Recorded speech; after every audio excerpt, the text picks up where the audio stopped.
Morning. Welcome. Today's February the 22nd, and I now call the February 2024 State Board of Education Committee of the Whole meeting to order. We have, we have a lot of guests today.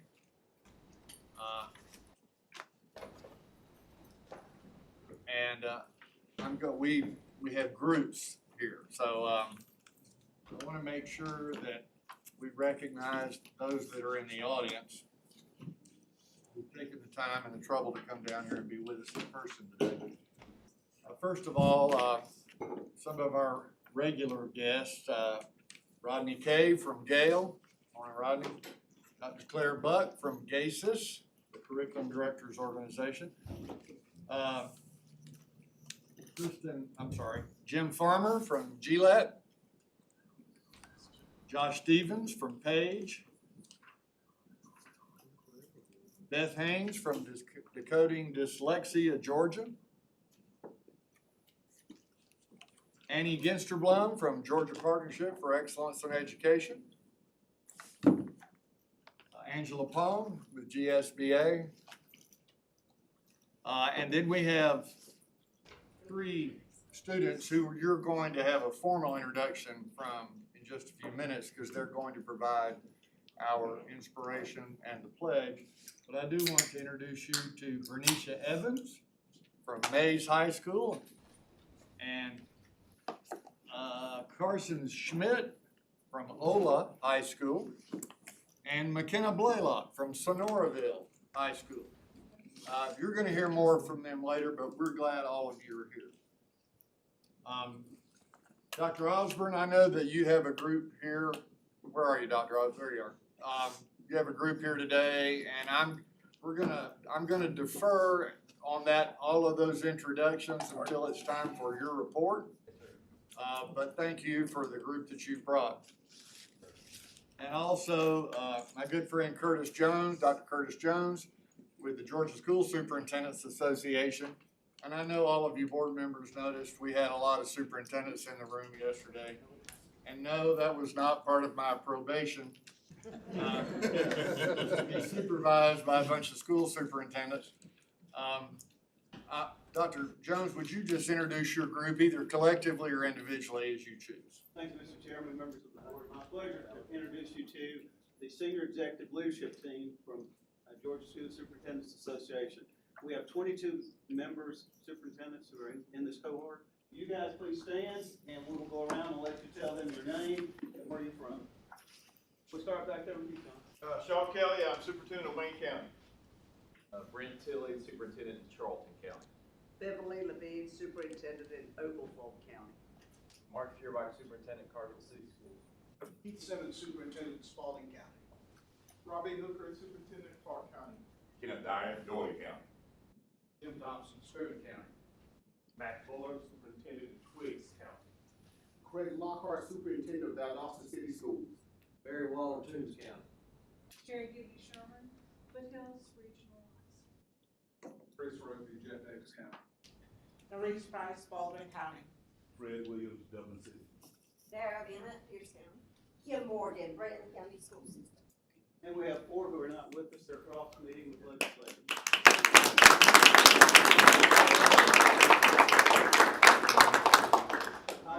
I would tell you that they're taking a year-long course, and the purpose is how to be a more effective leader. And it takes 2 roles. 1, to be more effective in the district, but 2, how to be more effective by partnering with you. So we're learning how to work better with the state board, with the legislators, and with the governor's office. So thank you, Dr. Jones, for letting me be a part of it. Dr. Jones, thank you. I had the pleasure of spending a little time with them last evening, and they were very kind to me, and but we had a great time. And it's, as a former superintendent, it's really heartwarming to see a lot of my colleagues here today. So I just want to thank you all for being here. That is only exceeded by, well, other than that, it's only exceeded by the joy that I always feel when we have students here. I think adults make better decisions when students are in the room. So I think we're gonna be well chaperoned today. But I really appreciate all of you that are here. And is there someone that we missed? That signed in after I got the list, or somebody I neglected to introduce? I see Dr. Jody Barra from GSSA, and also our good friend, Dr. Buddy Cosley, the recently or soon to be retired Executive Director of Gale. Are we good? All right. At this time, I would like to call on our Vice Chair, Ms. Fenna Petty, and I'm gonna ask her to introduce our inspiration and the students who are gonna provide the inspiration this morning and then lead us in the pledge to the flag. Ms. Petty?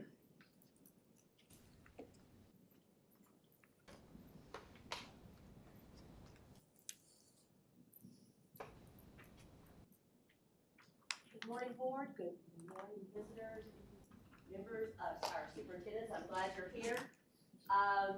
And today we'll get a snapshot of why we are here, why we do what we do. I have 3 amazing students today. I think the state of Georgia and our country is in good hands going forward with these leaders coming up. And I'm going to introduce them one at a time. Our first is going to be Carson Smith. He is going to do our inspiration. Carson has been involved in STEM since he was in elementary school. He became an active member of his school's BEX robotics team in 2nd grade and has been competing since. He joined the Technology Student Association in 6th grade and went on to become the 2nd vice president in 8th grade. Since then, he has served as Georgia TSA vice president, national vice president, and is the current state president. He's grown a passion for the CTSOs because of the firsthand experience he has had with them and their ability to change student lives. Outside of TSA, he also plays on his school's varsity lacrosse team and is his class's valedictorian. Ladies and gentlemen, Mr. Carson Smith.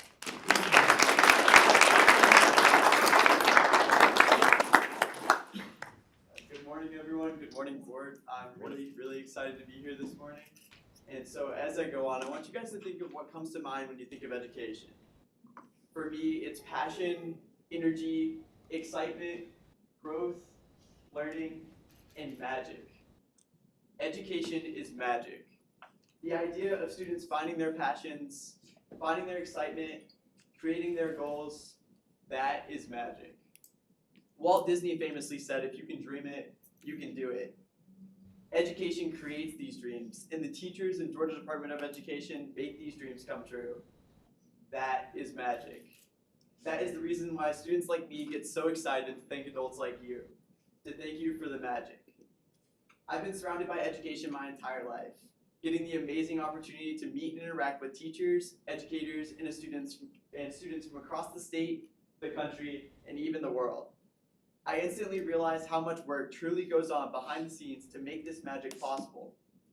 The work that teachers do within the schools to grow and inspire every student that comes through the doors of their classrooms. The work that the administrators do in the county office to fund and grow the school system and provide new opportunities to students each year. And the work you all do here for the state to make Georgia one of the best education states in the country. One thing that has really impacted me is career technical and agricultural education, or CTAE, that you all support. This month is CTAE month, so there is no better time to celebrate than now. My parents have both been engineering teachers, so I've grown up seeing the effects of CTAE on students' lives. Involving students in CTAE classes in middle, high school, and even elementary schools allows students to find interest areas, learn about career paths, and improve their school experience with opportunities more than just your traditional math, English, social studies, and science classes. CTAE led me to engineering and robotics and has allowed me to put together a resume and learn about jobs and careers for my future. For a lot of students I know, it has connected them to internships, apprenticeships, and colleges, preparing them for their future. CTAE also provides a strong alumni with opportunities like job shadowing, presentations, and more to learn about opportunities for their future. The support that Georgia DOE puts towards CTAE is so important to the magic of Georgia education and helps create opportunities for students across the state. My favorite part about CTAE is its connection to CTSOs. There are 10 CTSOs in Georgia with just over 203,000 students involved. That is incredible. And this number is only rapidly growing as each CTSO continues to expand each year. My involvement in TSA has shown me how students are impacted by the effects of CTSOs and how dedicated the Georgia Department of Education is to bringing these experiences to students across the state. CTSOs help prepare students for the workforce, grow their leadership skills, connect them to their passions, and give them the opportunity to represent their schools on the state and even national scale. Serving as a national officer last year allowed me to see just how amazing and ahead Georgia is. With some of the largest programs in the country, we are preparing students for the growing industry in Georgia. The student perspective is so important to the growth of education, and I'm so grateful that I'm here today to meet and interact with the people that make my school experience so incredible and allow me to get involved with TSA and CTSOs so easily. Education is a student's tool to the future, and I truly believe no one provides a better tool than Georgia. As I finish off, I want to thank you all one more time. What you do for education in Georgia is making a difference in students' lives each and every day. I am so grateful for the opportunity to be here, and I hope you all have an amazing rest of your day.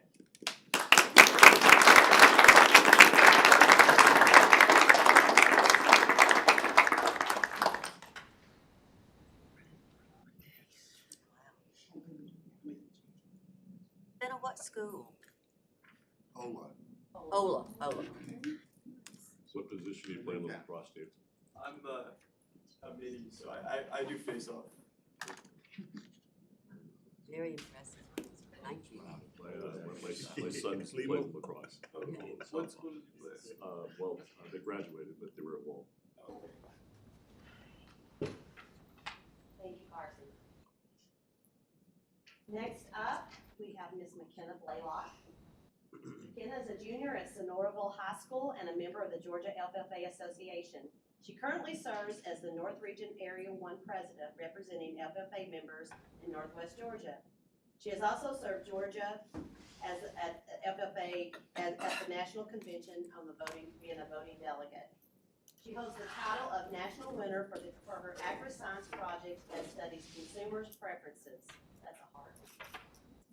McKenna prides herself in being an advocate for both agriculture and her peers. McKenna, if you will come this time and lead us in prayer. Thank you, Ms. Penny. Let's pray. Dear Lord, thank you for allowing us all to be gathered here today. I pray that you would guide our leaders in making good decisions for our state, our education, and even our nation. But I thank you for career and technical student organizations and the immense impact they have on the students involved in them. And I thank you for the leaders, community members, and teachers that support those organizations well. God, once again, I thank you for this day full of so much opportunity. And I pray that you give us the strength and the courage to seize those opportunities well. It is in your name we pray. Amen. Amen. And now it is my honor to introduce you to Bernicia Evans. Bernicia Evans is the state treasurer for the Georgia Career and Technical Instruction. Bernicia is a senior and Miss Sonia Lewis is her advisor. She is currently enrolled in JROTC and the audio, video, television, and film pathways. She loves playing volleyball, basketball, and tennis. On the side, she creates and edits flyers, and she hopes to be a special ed teacher one day. Bernicia, if you would come up and lead us in prayer. Excuse me? I'm sorry, pledge. Pray again if we need to. Yeah, we can pray again. We need all that. The legislature's in session, we need all the press. I pledge allegiance to the flag of the United States of America and to the republic for which it stands, one nation, under God, indivisible, with liberty and justice for all. And they will be, they're not gonna leave us alone away until we have our recognition with them, so we don't have to worry about them skipping out on us anytime soon. Ms. Petty, Yes. it's possible that they may have driven here or come on their own. Do they have anybody that's chaperoning or accompanying them that we can introduce? Other than Raj, no, I'm just kidding. They're here with all their CTSOs because it's day at the Capitol. So when we finish here, I'll take them over there to meet up with their groups. Thank you, Roger. Oh. It's only gonna be. I'm Kelly Horner, I'm with Georgia CCI. Thank you. Carson? It's Barbara Wall's birthday. It is. There's a pound cake somewhere. I mean, I will have one shipped to your house. That you made. No.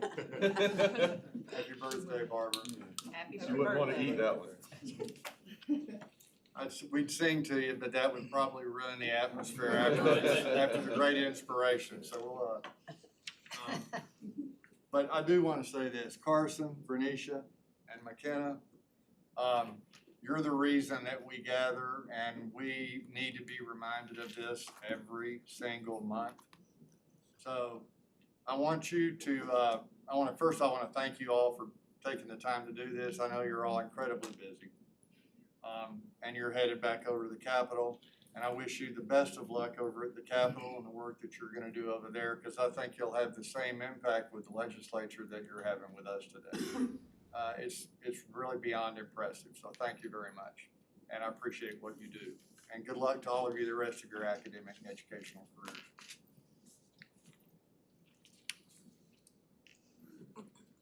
Now we'll begin building the committee of the whole agenda. Well, I'm sorry, we have nothing, let me remind everybody that we have nothing on the agenda today that requires public comment. That's why it's not on the agenda. So I'm going to move on to the building of the consent agenda, committee of the whole agenda. As I call on each committee for a report, please indicate which items are recommended for the consent agenda and which items, if any, will move forward for a separate vote or other action. I'll start with the Budget Committee, and I'm gonna call on Vice Chair Mr. Nick Ellis to make his recommendations. Mr. Chairman, items 1 through 6 and 8 will be moved to the consent agenda. Item 7 will be up for a separate vote.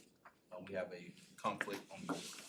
Okay, that's items 1 through 6 and 8 Yes, sir. will be moved to the consent agenda. Item 7 will be pulled for a separate vote. There's Mr. Chair. just one Just item, one one item. Oh, it's one item One on item. number 7. I apologize. Yep, I'm sorry. It's the Georgia Family Connections Partnership. It's the Georgia Family Connection Partnership. So we'll pull that one item. The other items can remain on the consent agenda in number 7.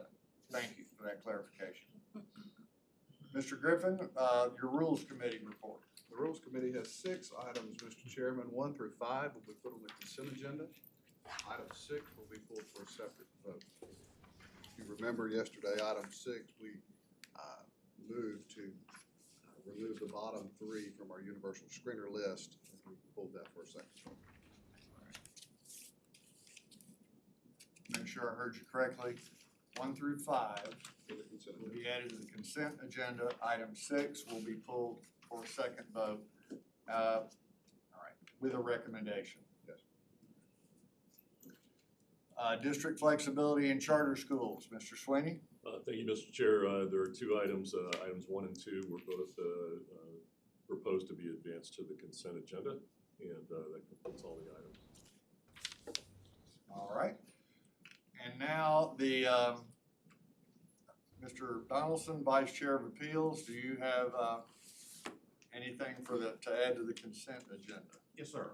Make a recommendation to move the following to the consent agenda: the individual student waivers, the minutes of the January 10th, 2024 executive session, the minutes of the January 2024 state board meeting, the minutes of the January 22nd, 2024 executive session, the minutes of the January 22nd, 2024 called state board meeting, the February 2024 personnel report, and the February 2024 legal report, with the exception of 2 legal appeals that are being pulled for a separate vote.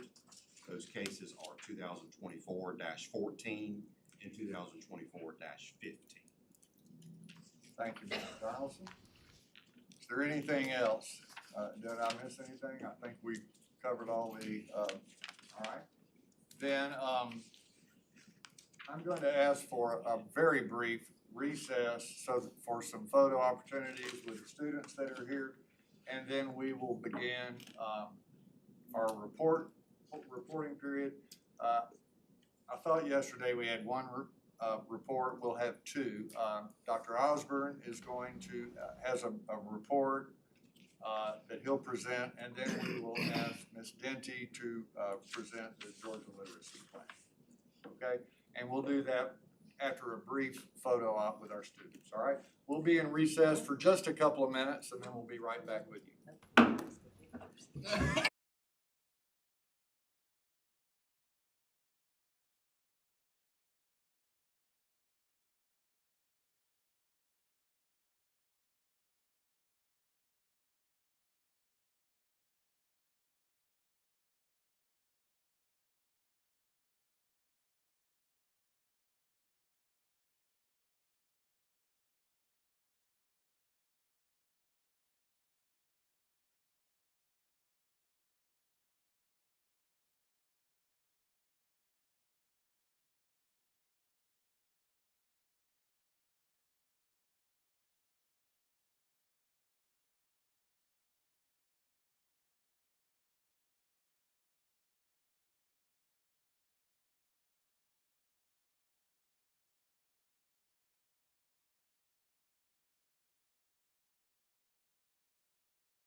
you for that brief recess, and again, thank you, students, for reminding us why we're here.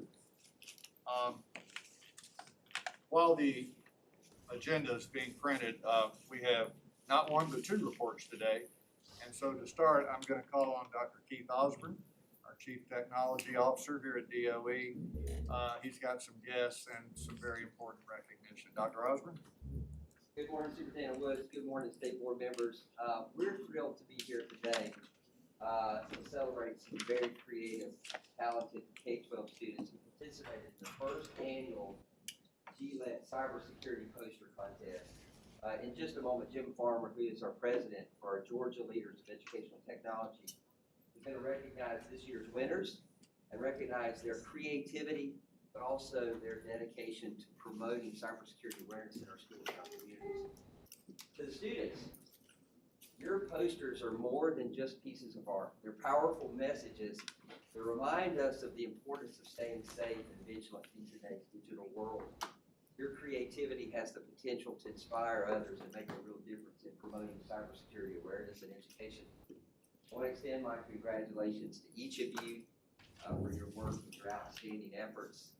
Your hard work and your dedication truly paid off, and you should be incredibly proud of what you've accomplished. I also want to acknowledge the support of our parents, and I see a number of school administrators here, board members, and certainly our superintendent, because it's your encouragement and your guidance that have played a crucial role in nurturing the talents of these students and fostering a culture of cybersecurity awareness in our schools.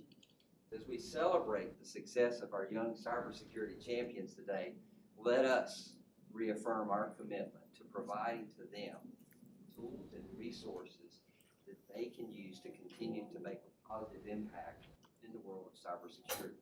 So once again, congratulations to each of our winners. Your achievements are a true testament of your talent, creativity, and your dedication. Thank you for inspiring each and every one of us. Jim, let me call you up. So, good work. Thanks, man. Thank you, Dr. Osborne. State Superintendent Woods, State Board Chair, and state members, thank you so much for this opportunity to speak to you. As Dr. Osborne said, this is more than just a creative poster contest. One of the biggest pieces of ammunition we have against cybersecurity threats is awareness. And so these talented students creating these posters that you'll get to see in a moment here, they're just amazing. And I want to say that the judges had a very hard time picking just one winner, but we've got some great examples here. So as Dr. Osborne said, my name is Jim Farmer. I'm actually the CTO in Fayette County, just south of here, but also very fortunate to be the president of GLET, which is the COSIN chapter for Georgia. And we're very excited about the collaboration and partnership with the DOE and with other members of school systems around the state. There's a lot of really great engagement and collaboration going on in this area, and I want to thank you all for that support and participation. Without further ado, I do want to thank the GLET board, I want to thank the state board, and our superintendents across the state that have been really supportive of the cybersecurity poster contest. As Dr. Osborne said, this is the first year, but we look to expand it and grow it and see some, large participation as we go on. So thank you very much for that. Without further ado, I want to introduce our winners, our talented creative artists. We have 5 winners. In addition to their getting their poster and a certificate, GLET's going to provide them with a STEM activity subscription that they're going to get for 3 months, along with a gift card so they can purchase things that may need to go with those STEM activities. So congratulations again to all of our winners. So I'm going to start with our elementary. Our elementary poster winner is from Fannin County at East Fannin Elementary School, and that's Nora Todd.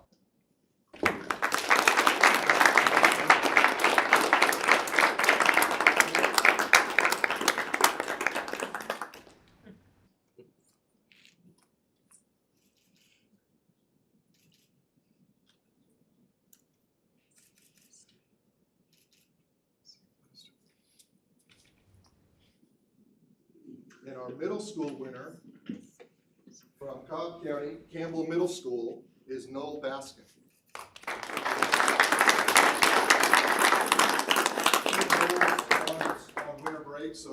on vacation somewhere, so we have a representative. Thank you for being here. You could, excuse me, if you don't mind, if you could raise the poster up so we Yeah, can so we see it can up see 'em. here. Yeah, thank you, We're back in the back, yeah.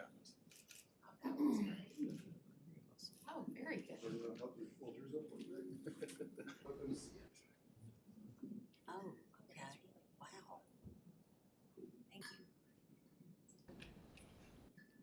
We're sending these home with the students to hang in their schools, but we also have a second one that we're putting in various places around the hall. So. And our high school winner from Gwinnett County, from Paul Duke STEM High School, is Mahir Pai.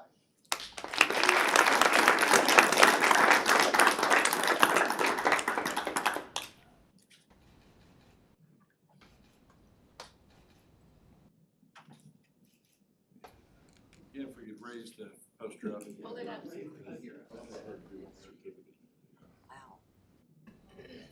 Wow.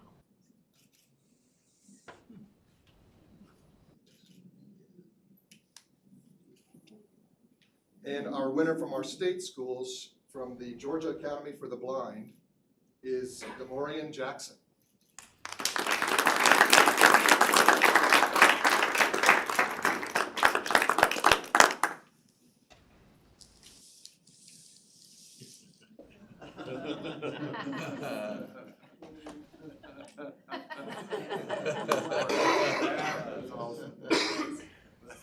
That could be used for more than just this. Homeschool poster contest winner from Truitland County being homeschooled is Zoe Broussard.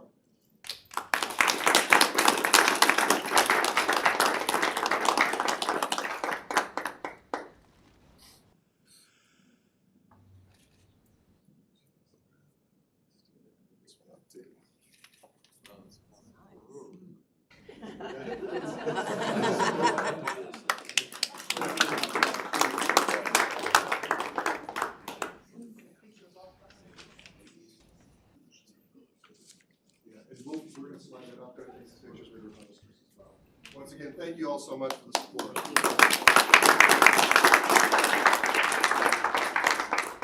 you so much, and thank you. Oh, thank you, Dr. Osborne. Jim, thank you so much. Students, congratulations. This is really great. Dr. Just one more quick thing. Yes, please. Christy Todd is only on loan. We want her back. Just saying. You might have to wait another year. I have a feeling. Thank you. Thank you. Can I ask a question about where the artwork is going after this? Yes, sir. So remind me again, Nathan Farmall, that each school, these students are taking these home, so they'll get to be displayed probably in their schools. But also we have copies of these that have been made for display around here, and certainly down the hallway towards the superintendent's office. Perfect. That's what I wanted. We're so excited about this, so thank you so much, all of you, and certainly parents and And supporting the students. Yes. Are we pushing them out on social media and all that stuff I out believe that there? Megan is in the process. Because if it doesn't get to a lot of people, it's not gonna help. So we're gonna, and you heard Jim say Especially that that password one. the awareness piece I is can't so use the huge. same one everywhere. I'm So sorry. Megan is doing a press release on that as well, too, so you're so right, the awareness piece is huge for us all, certainly. Thank you all so much. Thank you. Thank you.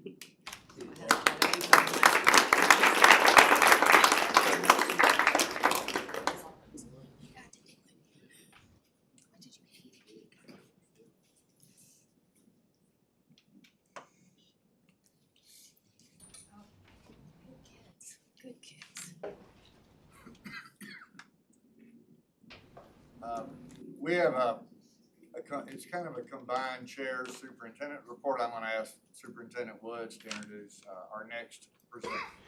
At this time, I'd like to bring Miss Amy Denty up to the podium. Of course, Amy is no stranger to us, but we are pleased to have her. She started off with us with the, I think, Dr. Braun and Megan Martin's team.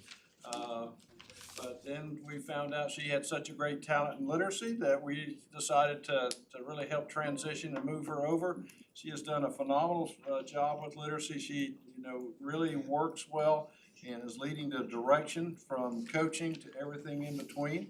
And she serves on the Council for Literacy, so she is very involved with meeting with legislators. Of course, Dr. Jarnett is on that committee as well.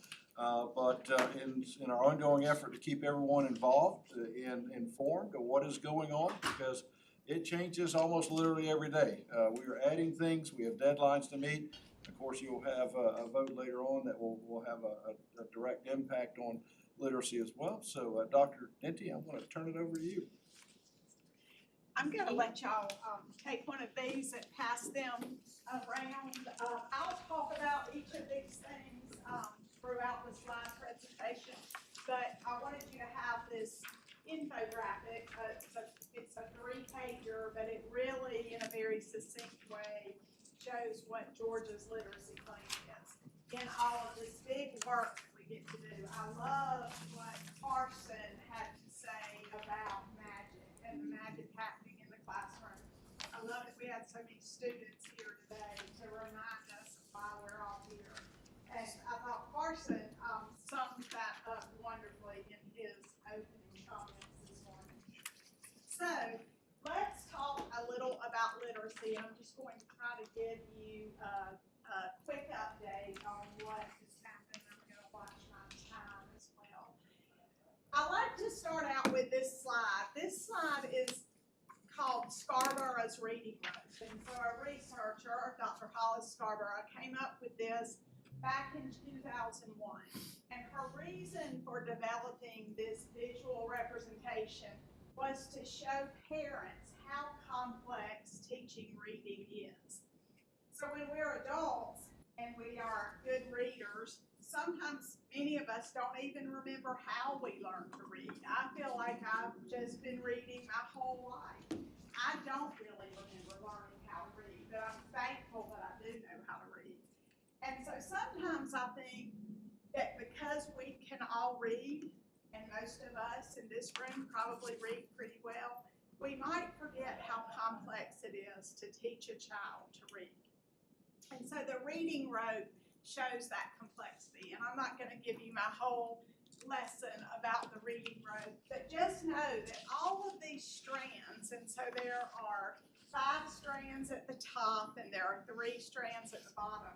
All of those strands have to come together, and we have to get increasingly automatic at the same time that we're getting increasingly strategic too.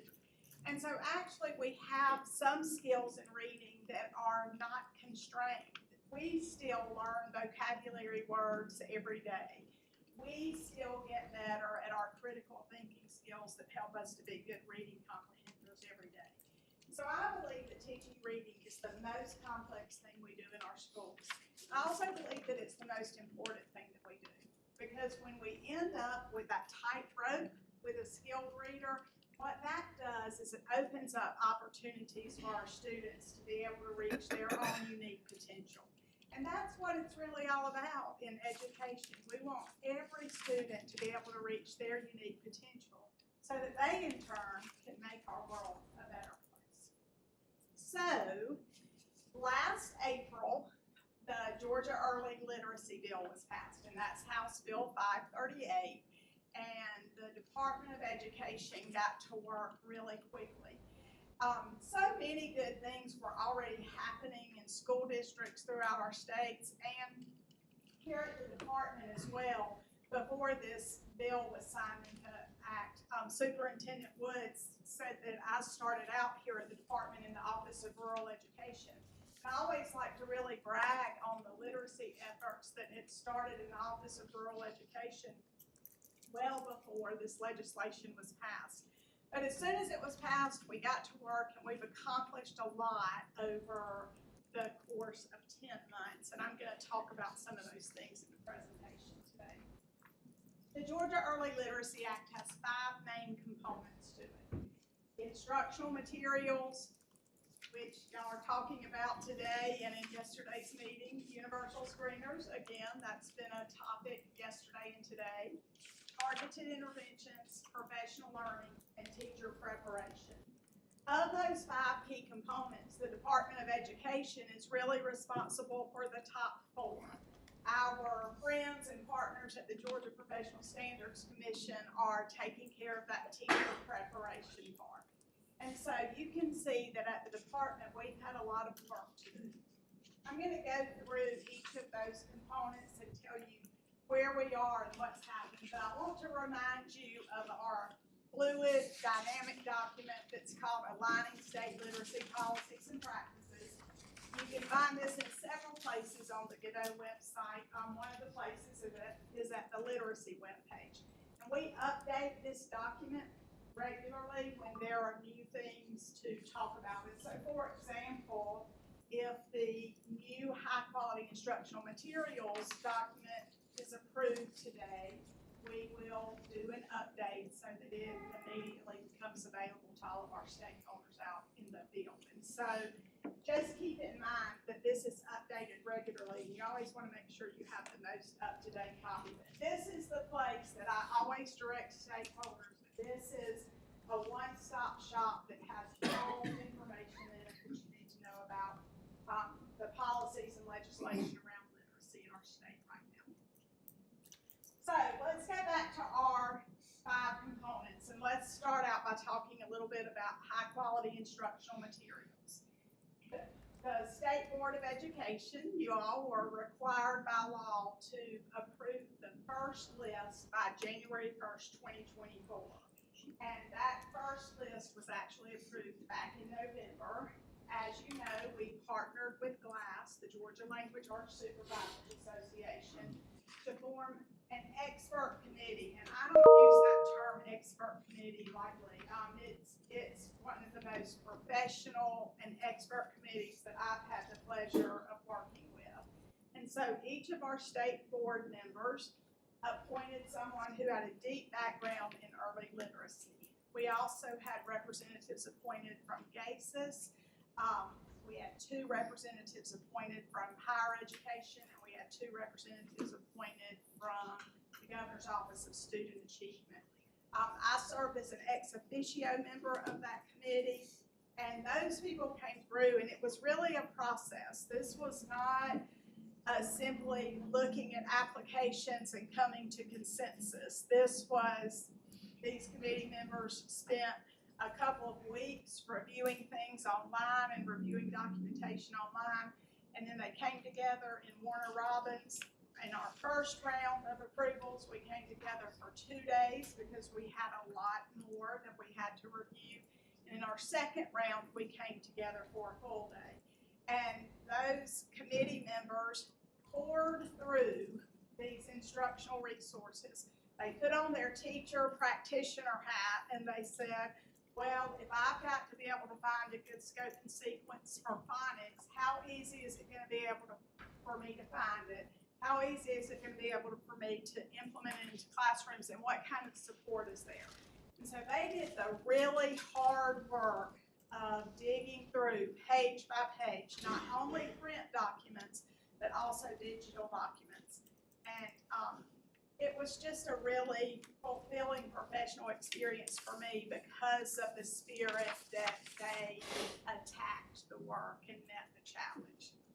So this was our first approved list that had 8 vendors on it, and that should look familiar to you. You're being asked to re-look at this list today with the addition of 4 more vendors. The document that is on the left side of the screen is our literacy guidance rubric for vetting supplemental instructional resources. Our charge was to present a list of core materials to you all. Many systems use supplemental materials as well. We may use supplemental materials for interventions. We may use supplemental materials. Maybe you have a really great core, but you wish your core had a little something extra, and so sometimes you adopt a supplemental material to go along with it. We want our districts to meet not only the letter of the law, but the spirit of the law as well. And the spirit of the law is that we're putting high quality instructional materials in front of our students no matter what. And so we are asking districts to vet their supplemental materials. And we provided this rubric that was developed by that committee, that GLASS committee. We're asking districts to use that rubric. There are other rubrics out there that are good. The Reading League has one, IES has one. But we want to make sure that not only the core materials that you all will approve, but also supplemental materials are of high quality as well. And so we've tried to provide guidance for that. So that's instructional materials. And of course, that work will have to be ongoing because vendors try to improve their products. They have iterative processes that make sure that they're on the cutting edge. And so we'll have to go through that process at least annually to make sure that we stay up to date with our list as well. So the next key component, I call these our buckets. The next one is universal screeners. And I'm going to talk about universal screeners and tiered interventions in tandem because they go together instructionally. And so as you know, the State Board of Education was charged with approving a list of the universal screeners. I believe that first approval process for the House Bill 538 screeners happened last July of 2023. Your deadline for that was actually to have that done by July 1st. So July 1st of 2024. So we beat that one. We've published the list. We've also started working on the development of a free screener that I will talk about in just a minute. And in August of 2024, all school districts are required to administer a universal screener 3 times a year. Typically, we think of that as beginning of the year, middle of the year, and end of the year to all students in grades K through 3. And the first one has to be administered within 30 days of the start of school. And so a lot of rules there. Schools have been using universal screeners for a long time. Sometimes when things get codified into law, we think it's new. Universal screeners are a tool that we've been using in public education for a long time. That doesn't mean that we can't get better at using it and that we can't get better at looking at the quality of our screeners. But this is something that we've been doing in public education for a long time. And so closely related to those screeners, you know, yesterday I talked a little bit about that the screener is like the check engine light. And so it waves a red flag and it says, hey, this child might have a problem in this area. Dig a little deeper and do a little more homework and find out what's wrong. And so that's what we really want our schools, our teachers, our administrators to do. We want them to dig deeply into that. Because what needs to happen as a result of this is that we need to be able to provide tiered interventions for students who are showing a significant reading deficiency. And that's what the law requires, is a tiered intervention plan for any child that shows a significant reading deficiency. So that screener is going to be an important part of that. And then as a second step, we're going to do some more screening, some more diagnostic screening, and then we're going to be able to develop a reading intervention plan for those students who are showing that they're behind or that they have some sort of gap in their learning. And so that rule or that law about the tiered intervention plans, that goes into effect August 1st, 2024 as well. Again, this is something that schools are accustomed to already working on, and we're encouraging schools to continue to use their MTSS processes, to continue to refine their multi-tiered system of supports, that's MTSS, to continue to refine those processes as they work with these reading intervention plans for students who are experiencing significant reading deficiencies. So if you're following our timeline up there, you see that it's switched back, those December dates switched back to instructional materials where local districts have to approve and certify their instructional materials to us. So these are a couple of guidance documents that are related to screeners and targeted interventions. Over on the left, you see our Georgia reading and dyslexia screening process. Whenever Dr. Lindstrom and I can work together on these, on this big literacy work we do, we think that that helps strengthen streamline things for our school districts. And so this flow chart shows the process of figuring out what interventions a student needs, and it, of course, starts with universal screening. Over on the right is the Deal Center's psychometric review of the 16 screeners that were originally approved. And as soon as this document was public, we linked it in our aligning policies and practices document, and we started encouraging school districts to really use that report as a guidance document to help them make good decisions for their students.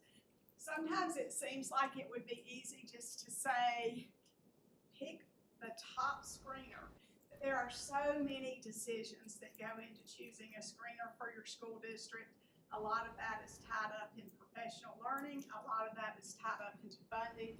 And so we've really encouraged districts to use the Deal Center report as a piece of guidance that provides them another piece of information to make great decisions for their teachers and their students.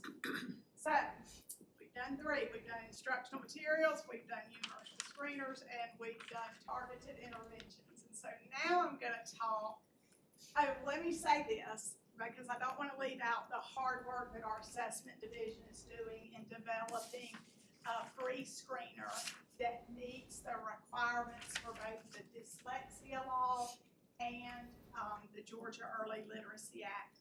And I do want to say that when I say it meets the requirements, I don't mean that it meets like some minimum requirements out there. What I really mean is that it meets the requirements. I wanted to say this yesterday. I see you laughing, Mr. Royal. You can point that at me, that's fine. That's okay. But what I really meant by that statement yesterday is that these screeners will address all of the things like phonological awareness, phonemic awareness, decoding, encoding, all of the things that are listed in legislation and that luckily happen to be the things that we need to know when we're trying to teach children to read. We need to know if a child has a phonological awareness deficit, because that would be one of the first things that we need to go in and correct, so because it's building blocks and we need to know those things.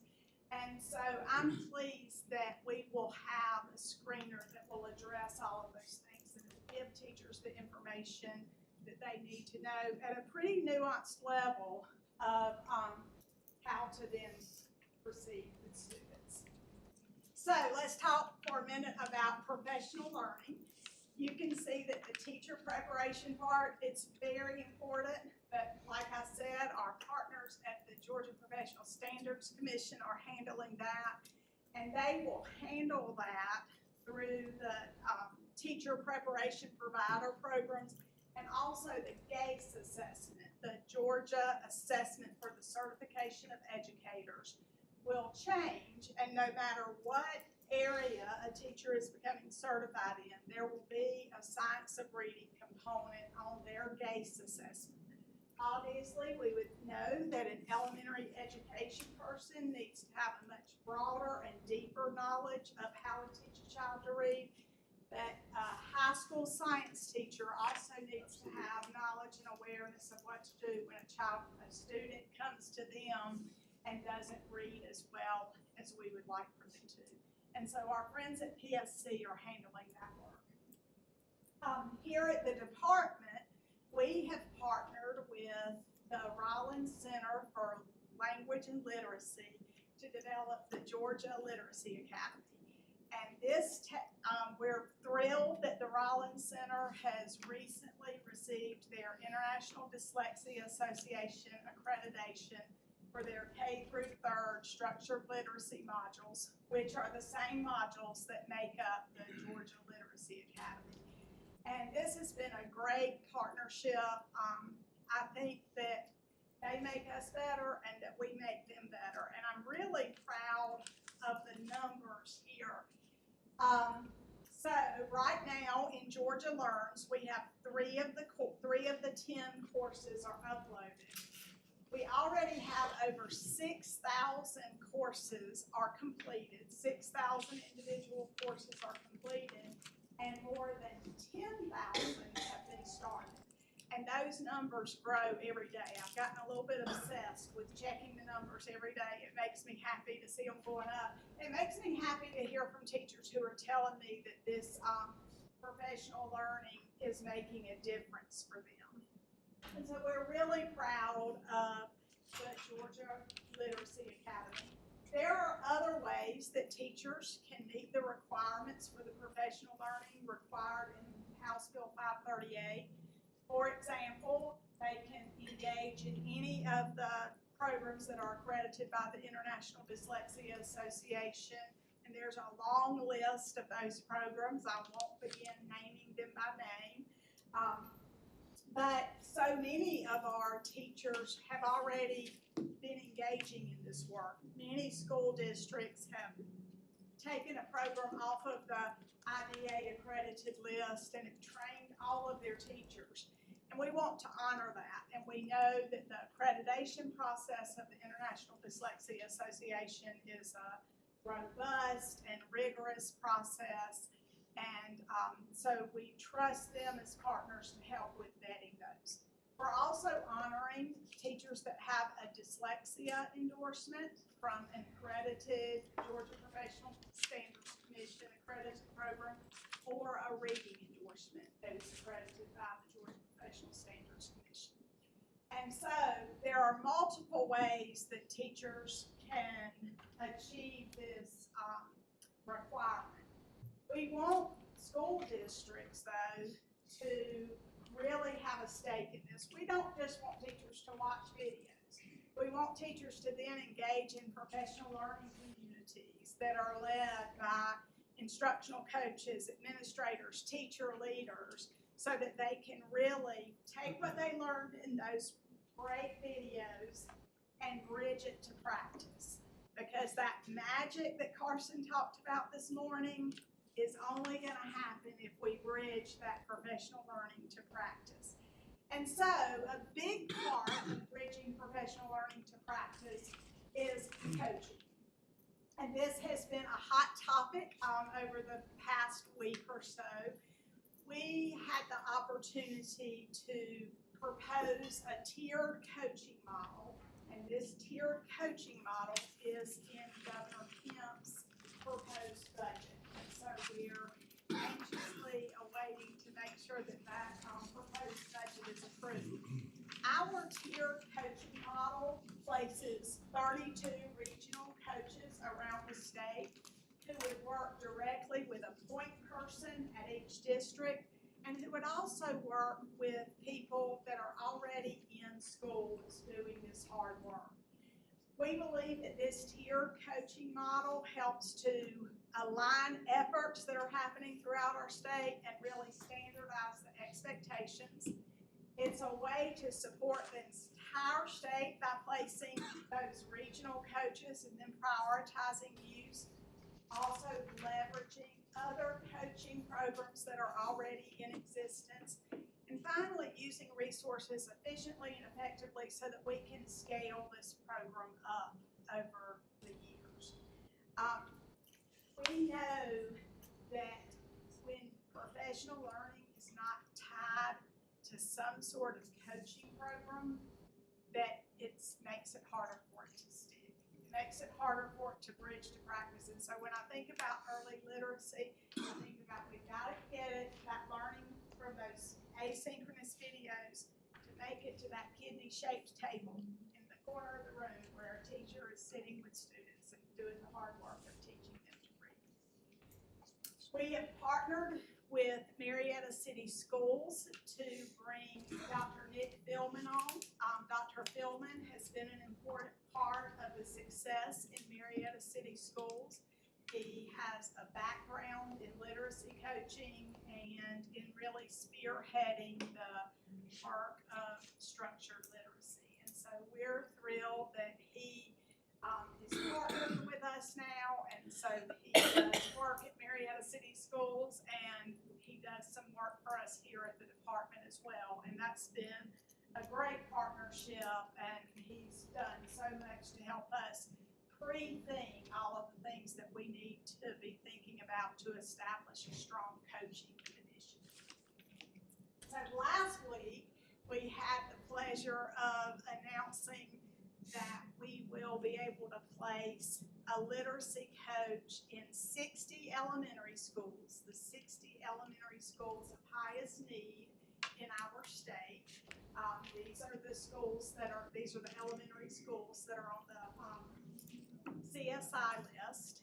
And these 60 coaches will be hired by the school district, but we are asking them to sign assurances that they'll participate in our coaching professional learning and that they'll participate closely in our framework of what we're developing to ensure that the important professional learning on structured literacy makes it into the classroom. And it's been a real pleasure to work with Dr. Johnson and her team on developing all of the things that we are going to need to have in place to ensure that these 60 coaches are successful. I'm really excited these 60 coaches are not just going to be in those schools for 1 year. They're going to be in those schools for 3 years, which is enough time to really dig in and help things to stick. We have formally adopted the Florida Department of Education. Florida has been in this work for a little bit longer, and so Florida has developed a great set of literacy coaching standards, and we are excited that we've talked with the Florida Department of Education, and they've given us permission to adopt their standards as our own. And they're excellent standards, and we're making sure that all of our job description for coaches at every level, the expectations for those coaches line up with these literacy coach standards that have gotten national recognition. So, I went a little bit over my time, but that was quick. Questions that I can answer?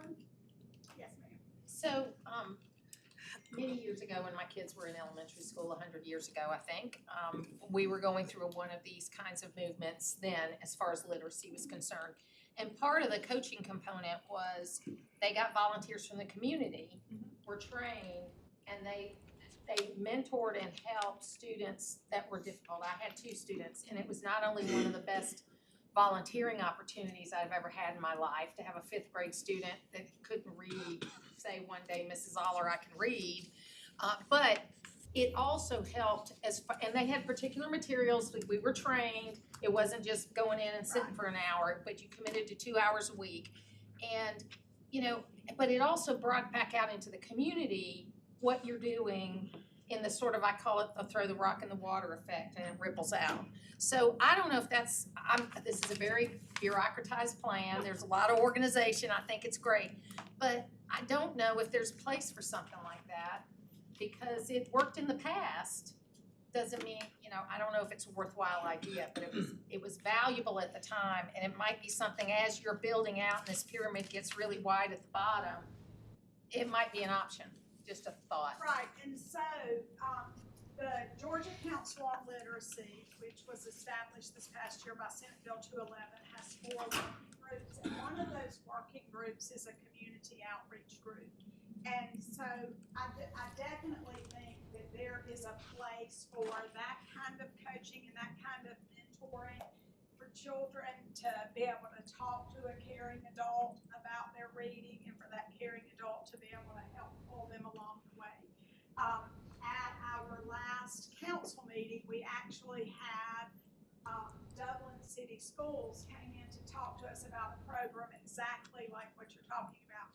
And if you haven't also listened to the Classroom Conversations podcast that features Lawrence County, which also, Dublin, Lawrence County, where they're talking about some of their community outreach programs, they talk about exactly what you are discussing. It's probably an a way to LEA pull decision, people in. kind of thing, but just wanted to throw that out But there. that awareness that it's worked and been effective in the past, and that's something that we can do to engage our broader community stakeholders.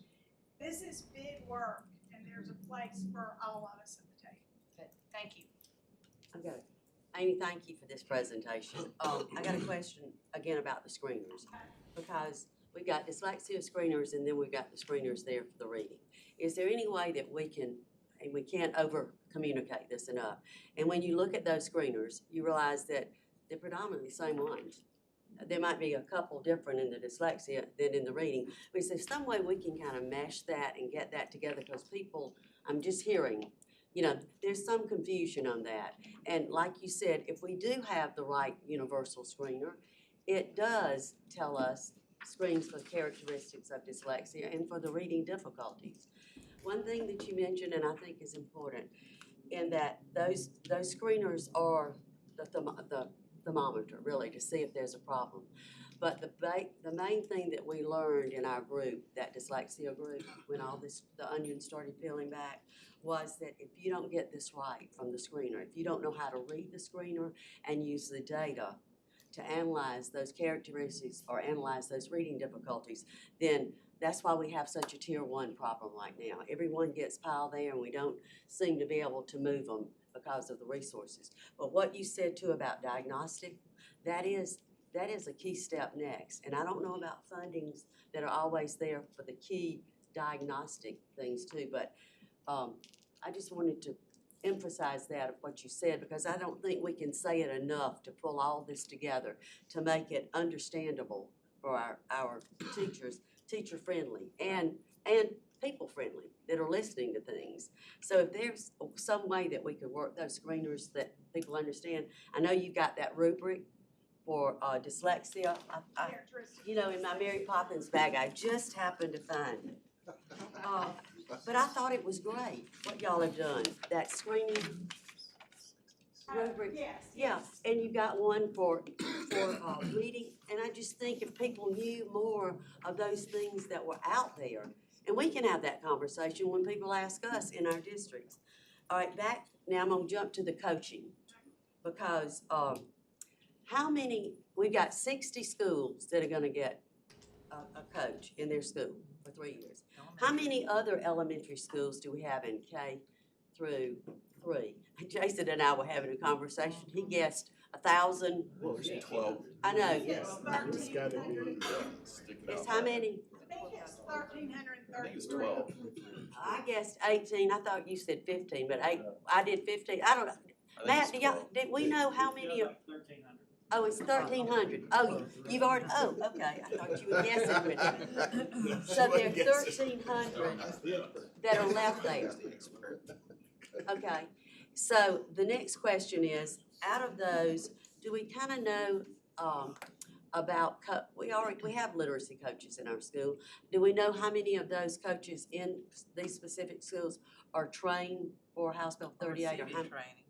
Yeah. Or receiving training or need. So, you know, that is part of our coaching plan, is that if we would be able to leverage those literacy coaches that are already in place, but we would want to do that through some common training. You know, we want to develop a common language among the coaches, and we want to make sure that we're speaking a common language throughout our state. So we know that many schools already have literacy coaches in place. Some schools have a more utilitarian instructional coach model in place. I was an instructional coach, and I was responsible for working with language arts, science, social studies, math, and anything else that came up instructionally at the school. And so we know that we have some of those coaches in place too. And so really that bottom part of that coaching model that gets so wide, we want to be able to engage those people who are already working in schools, but it will require some additional professional learning and level setting for people who are already in those places. Will that come like from the Cox campus and some of those modules that they can learn? Well, yes, we definitely want to utilize our Georgia Literacy Academy, and I didn't talk about our knowledge building for leaders work that's right. also with in partnership with the Rollins Center, but we want to leverage all of that work that's happening. But we also want our coaches to have really deep professional learning. And so, for example, I've been trained in about 5 different structured literacy professional learning programs. And I learned learn something every time I go through another one. Sometimes it validates what I learned in the Cox Campus modules. Sometimes it makes me think, oh, well, that's maybe a little different way to think about that. And so sometimes it just helps me connect the dots. And so we would be asking these literacy coaches to ensure that they have the broad training, but also deep training, because that's what it really takes when a teacher is struggling, when a teacher can't quite crack the nut of a kid that is struggling. It takes somebody with deep knowledge to be able to help them problem solve and tease that out. And our teachers deserve that. They deserve that kind of support. Right. So on the bottom part, on the bottom of building up in this tier, are we gonna try to put literacy coaches in the schools that need it the most as we build up in every school? Is that? Well, that's what these 60 coaches that are being placed in the lowest 5% of our Title I schools is certainly a start. We do hope to be able to scale this model out. My personality is sometimes to jump into the deep end with both feet, and that's not always smart. I would prefer that we start with a very scalable model that we can scale out rather than growing too big too fast. And so I think one of the beauties of this model is that this allows us to do this. It also allows us, though, to leverage those people who are already doing this and who are already doing this work. But that will come with some professional learning and level setting. And I just want to address one thing that Martha was talking about. In Truth, we have an LG4 grant, and they use some of that money to train the literacy coaches. And I think that might be a possibility in a lot of communities that have grants that yield that way. Or you can, and even go to corporate people. We have a foundation there that might pay to help train that third-party entity. So maybe it can go even into middle school. Well, can I hop in there Yeah, just for a second? hop in. So I am an instructional coach, and something you said was really important. You have instructional coaches that have been doing certain things for a number of years. What I heard you say is we're gonna collect a cohort of instructional coaches focused on refined standards for this purpose. And Martha, this is the adult learning. And in a way, reteaching, refining their practice so that they're using common language, common practice. But that has to continue because they're gonna learn from each other, and we're gonna learn from how the coaches interact with schools. So then you have, at that level, you could develop the train-the-trainer model once that relationship, I mean, it takes time, it takes a lot of time. But once that, I mean, we try to work ourselves out of a job. We want those local coaches owning the knowledge on a deep personal level, but still connected to this, the cohort's growing knowledge, if that makes sense. And I heard you say that, and I think that's how we could sustain, grow, maintain quality. Scale it out. Scale it out, but that also takes time, money, funding, and a lot of patience to make sure that happens. Well, and it takes intentionality, and it takes having a framework that you're dedicated to. And I am a real believer. You know, schools look different all across our state, but they also have a lot of commonalities as well. And so if you have a framework that you are devoted to and that you have bought into and that you've helped others buy into, there are going to be certain things in that framework. I don't like this term, but I'm going to use it. There are going to be certain things in that framework that are non-negotiable. Everybody's got to do it because this is what's best for kids. There are going to be things within that framework, though, that provide for flexibility to let the smart, creative people that we're hiring in these places to problem solve in their own little corner of our state. And so you've got the framework that you've got to be committed to. It's going to have some non-negotiables, or more positive terms, some priority expectations that every everybody has to buy into. But there's also got to be room for some flexibility and creativity within that framework. And that's what we can do at the state level. We can build that framework, and then we can provide the technical assistance to our districts to be able to make that happen in every corner of our state. Ken, yeah, that was so right, because if you hire within. Thank you. I know you're building the plane as you fly it. You're in the hot seat. I appreciate it. No, it is. I mean, this is important work, and you've taken on a huge challenge, and I thank you for it, because you're gonna see trees grow from this that we'll never sit under, as after we're gone. And I appreciate you taking the comments yesterday to heart, I mean, because it is, and I've heard you say a few things today in the comments, and you talked about common language and high quality instructional materials. And my challenge to you and our staff is to not settle for okay. To not settle for okay. And if what's being used by a lot of these superintendents out there is in that okay range, and we've had the Deal Center and people that are really good at this say it's okay, it's not the best. It's not the highest quality instruction. You've said that a couple times. I've been writing it down. It's not the highest. Let's not settle for okay and go for the highest and do that. And you know, the 60, I love what you're talking about, because it is. We gotta have that common language, and part of it is because the child may be in Dublin City today and may be in Wayne tomorrow. Parents will move. I mean, that's the reality and what we're dealing with. Parents will chase $2 in wages and $100 in rent. They'll chase them during the year. So we have to have that some commonality in the training, and I'm really glad I had some questions, and you did a great job in your presentation. You answered some of them, because I was gonna ask about the Florida model. This isn't rocket science, though. It's been done. We don't have to create a bunch of new wheels. What we have to figure out is how to make it work for Georgia, and we can do it, but also wanna push, and I'm gonna be pushing as long as I'm sitting in this chair. I'm gonna keep pushing and pushing and pushing for excellence and do that. I guess one of my really only targeted questions is around funding, because we're in budget season, and finance guy, you know, with the 60 that are coming in, 32, I think you said were in the governor's budget.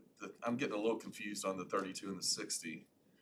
I have encouraged people to look at that as two prongs, Okay. and so that broader model with 32 regional coaches was a model that we developed earlier back in the fall that we presented to the governor's office. The ability to place these 60 school-based coaches has come about through our school and district improvement division and through some federal funding. And Okay. so those 60 coaches will be paid for with federal funds. We are going to support them as part of that broader model, as if we had been the ones being able to hire them and pay for them. But that is separate but connected. Okay, that's 60 in the federal funds. Is that out of Stephanie's shop? Yes. I don't know. So it'll be sustainable? Yes.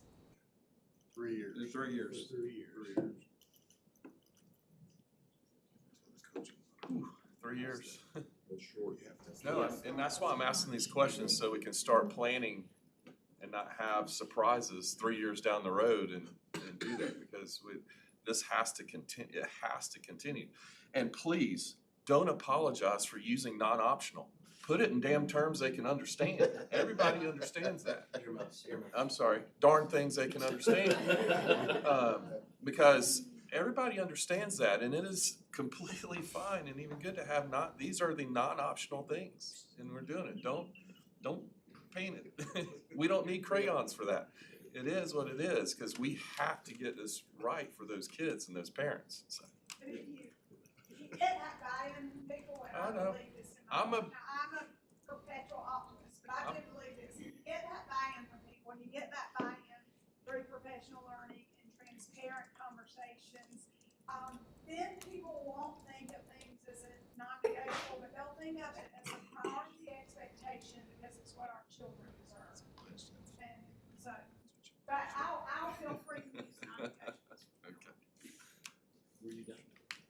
But to piggyback on some of the questions he had, what you talked about earlier, sort of a tiered rollout, and then we talked about this being a 3-year project. Do we have a plan for, and I'm sure this will work, but rolling out more next year? How we plan on getting the funding for that? Have there been any conversations with appropriations about next year's budget, or even maybe trying to expand that for this year's budget? And I assume that we're gonna go from 60, I don't know, 60 to 200. So what are the 3-year plans for that, and really even the 5-year plan? So Superintendent Woods did, last week, I think on February 16th, did present, a plan of what it would cost to look at placing a school-based coach in the lowest performing 25% of schools. And so that is a plan that has been provided to the folks across the street that will make those budgeting decisions. I'll just piggyback. I mean, to answer your question, are discussions going on? Yes, they are going on. I was trying to look at. Just to clarify, when we're talking about 3 years, it's not 3 and done. It's just that in 3 years, that CSI list comes up for reval. And so when we look at that reval, hopefully the intent is that those 5% are off the list, okay? So, and then we'll look and reevaluate the list again and, you know, to make that adjustment for 60. Again, we're looking at the 60, that's what we can control. In other words, that's what we know we have funding for, that's what we are committed to doing. And so, you know, as we continue to grow, then yes, we're having discussions again. Yesterday, again, I do apologize for stepping out, but that's what I was discussing across the street. So, yeah, it's ongoing, trying to find out, you know, what do we look at with negotiating and talking with our districts? Where's that funding? I mean, we have looked at trying to expand opportunities with local SPLOS in areas, as, you know, because right now it's, we've got to buy all these materials. I mean, we got to completely retool with what we're looking at. You know, we have new standards that we'll be rolling out, and we're just trying to make sure everything's fully aligned. But bottom line is, yes, we are talking. We have continued meetings that will go back, and you know, so we're, you know, as I've shared, this is not something we're looking at 3-5 years. Right. This is a legacy project. I mean, after we are gone, it just keeps rolling. Because at the end of the day, and again, as I've shared with people, so we're not only talking about literacy here, but we're also talking about numeracy. You know, this is the other component that, you know, like I said, I've been around long enough and it's been always in isolation. You cannot have this discussion unless you're talking about math as well. And I guess the follow-up, is that the end goal? Not necessarily, I hate to say end, because it means there's a finality, right? And so we're talking about this being perpetual, but is the goal to get to where we have in the lowest performing 25% of schools? Is that sort of, we stop there, or is that just the current goal, and then we'll look past that to roll them out to more schools? Well, again, with the 25, I mean, that was a number that was thrown out by the General Assembly. Right. So, you know, looking at that. I mean, the goal is that, say that right now, when you look at, you know, we're trying to lift all the boats at the same time. Sure. So, I mean, we're not neglecting even the top of the top, because even the top of the top has room to improve. When we look at that, the expectation is, and say we'll just take an arbitrary number that even at our lowest, maybe they're reading 25-30% proficiency. Well, our goal is to lift up to say our lowest proficiency is now 40-50 across the state. And then keep lifting that number up. I mean, because one of the things, there's, again, a misconception. There's always going to be a bottom 25%. Sure. I mean, you can say there's always going to be a bottom 50% Right. if you want to, you know, go up that. But we can determine what that bottom looks like. You know? And so that is the goal of what we're trying to do. I think, you know, again, looking at expectations, I think, you know, Ms. Denty is correct. I think we have to be very measured about what we do. You know, because the big question everybody is asking that I'm continuing to hear, where are we going to get the coaches? Okay. I mean, we still have a teacher shortage across the state. And so if we gut our teacher workforce to put all these folks, and again, that expansion, that takes time. to be honest too, again, that training has to be done right. I mean, it does us no good if we have bad practices out there in the field.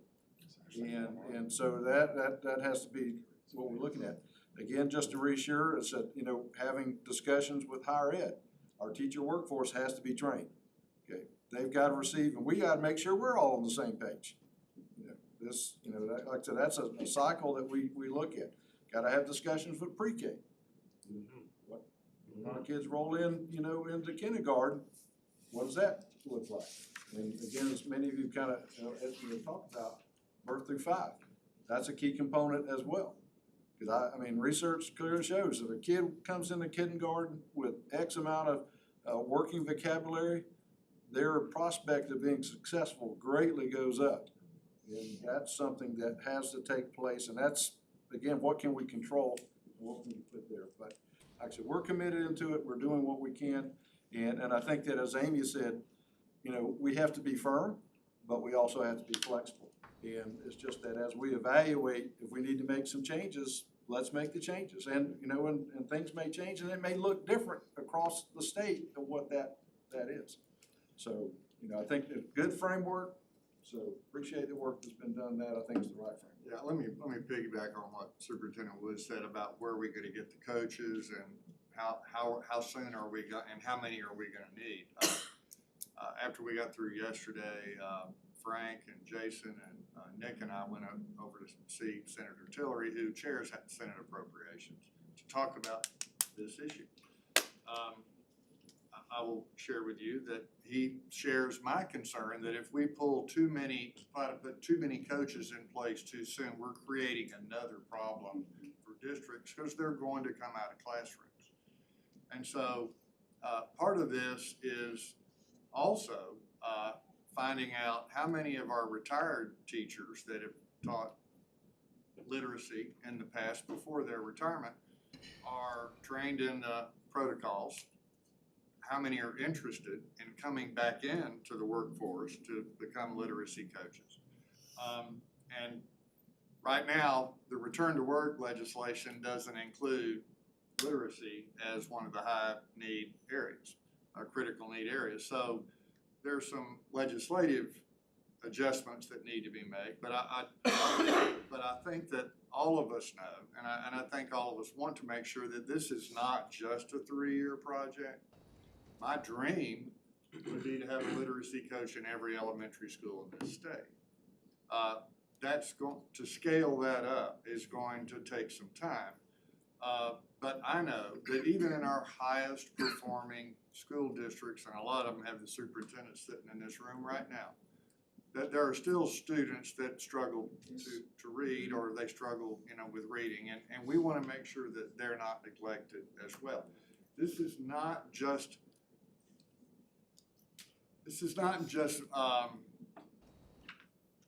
we want to keep the focus on children and their ability to read.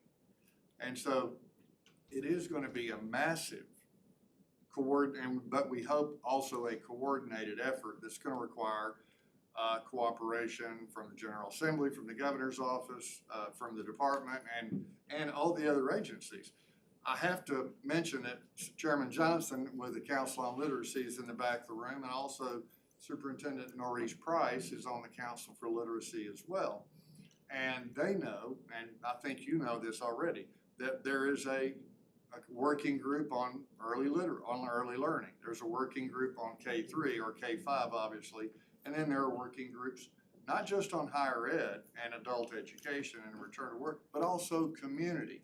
And the comments that Helen's made, that Martha's made, that Lisa's made, that many of you, that Kenneth's made about a comprehensive approach to this is going to require a community approach to raising literacy in this state. And yes, I'm going to continue to talk with the appropriations chairs in both chambers. I'm going to continue, and I know the superintendent is as well, to talk with the governor's office about this and make sure that this remains a priority, not just from a attention standpoint, but from a funding standpoint as well. But we want to build this up in a way that we can sustain it. We can sustain it. Stan, I'd like to build on something you talked about with the workforce, and Kenneth, you talked about it, and Amy, you did as well. Again, music teacher, so I'm learning a lot, right? So I had to call, I called maybe about a dozen districts, everywhere from teachers to superintendents to instructional coaches. And I asked them, like, who do you have in your building right now who is doing literacy interventions? Do you have anybody? And out of the 12 I talked to, 11 of them did. And it's coming from a variety of funds, federal funding, local school system funding, instructional coaches, like what you talked about. But it seemed that the missing link that they all referenced was the need for coaching standards, for training, because what we're talking about is a new teacher leadership model, really. And like what you said, it takes time. And so to me, I think that giving additional resources to those districts in need is a key step. But we have a lot of workforce already in place. It's just this state cohesive approach towards it and giving that training and coaching, because that's a different skill set than teaching. And how do we get our workforce ready for that? So I think the people are there, and I'm excited about the work on the coaching standards to help us get there. Chrissy, I'm so glad you said that because, and again, the 60 school-based coaches and our tiered model is two-pronged, but that tiered model very much leverages those people that are already in places in schools. But it also leverages people that are already in place in our state who are doing this work. But something's got to bring them all together to do this work. I think it was our committees who said, give me a big enough lever and I can move the world. And so that's what we're trying to do. We're trying to take a big lever and make sure that we're empowering these people that are already in place. But we got to bring them into that common framework. I'm excited about this framework, the potential scalability for teacher leadership in other areas, like we've talked about with math, but starting small and nimble so you have the flexibility and a pilot to make changes that work for Georgia. It's a really smart move. Mr. Donaldson and then Mr. Ellis. Two things that have already been kind of hit on. What I'm concerned about, we can appropriate all the money in the world for coaches, but if we don't have the workforce to put the work in it, we got a problem. Or we cannibalize our current workforce, take them out of the classroom and put them in coaching positions, then it's just gonna exacerbate an already bad problem. So I'm curious to see what the answer is. I don't have an answer, like anybody has an answer. But if we create all these positions, which we all probably agree that we need, where's the workforce gonna come from? I don't think we've got so much a money problem, but we've got a workforce problem. So if you don't, where are they gonna come from? And then my second thing is, which we haven't really talked about that much, I learned to read at home. My parents taught me how to read. Every home is a school. Right. So, and we can't legislate the home. So I don't know how to fix that problem. But if we get them at 5 in kindergarten and they don't know how to read, then the teacher is constantly having to play catch up with that student. And I don't know how to fix that problem. I don't think there is a fix to that problem. Well, But I think community outreach is important. Read to your kids. Read to your children. That's just my example. My mom taught me how to read. Matt, your point's well taken, and the early learning working group with the council is addressing what happens before they get to kindergarten, but also the community working group is looking at, there are a lot of foundations and groups, I can name 3 or 4, that are statewide that are involved in early literacy. And coordinating their efforts and getting them in contact with communities that need that service, or making sure that everybody knows what service is available in that community is going to be very key. You're right, you're absolutely right about that. Mr. Ellis? Mr. Chair, I just want to say I feel very encouraged about some of the things that we've heard through this presentation. Thank you, Ms. Denny, for providing that for us. And I'm proud of Ms. Denny because I know that her work in literacy began in Wayne County. And to see this work now being taken across the state is very amazing. And I want to say also to Dr. Johnson, Dr. Aldridge, the work that I see from the DOE that's been implemented and being shared with our local school districts. It's amazing work, and it makes me feel encouraged because I, as a former local board member, hasn't always felt good about the state board or the Department of Education supporting the work that needs to go into the local districts. And so I feel better about it now. I think our challenge is looking at this as a statewide. This is a major issue. There are a lot of people on social media, a lot of people in politics talking about literacy, literacy, literacy. We've got to, as the local educational agencies, state board, Department of Education, get out and share this story. Talk about what's bad. Nobody wants to hear what's bad, but we've got to talk about it. But we've also got to make sure that these plans are being communicated to our communities. And let's put it out there. Because if we don't, there are people who are. The private groups are. Some of the political leaders who don't support necessarily public education and the work that DOE and the work that this state board is doing is going to put it out there. So we've got to get ahead. We've got to tell the bad, but we've also got to be ready to, as they say, we've got to be able to put our plans out there to show people that we are taking the necessary steps. It's going to take us all working together, local districts, state board, DOE, working together to make sure that we implement this plan. Y'all said it with fidelity to make sure that we improve from this point forward. So, Yeah, to Mr. Donaldson. does anybody have any more questions for Ms. Denty? She's been she's been in the spotlight for quite some time, and I can at least let her sit down if you don't have any more questions for her. Thank you, Amy, for that. Thank you. Oh, we do have one. Sorry, Amy. You were this close. My apologies, but listen, first of all, and to Matt's point, mom and dad read to your children. It's like fertilizer, and that's how you get the most bountiful crops. One thing, we hear about the Deal Center frequently, and I think many of us in the room know what the Deal Center does, but and obviously what former Ms. First Lady, meant to literacy in Georgia.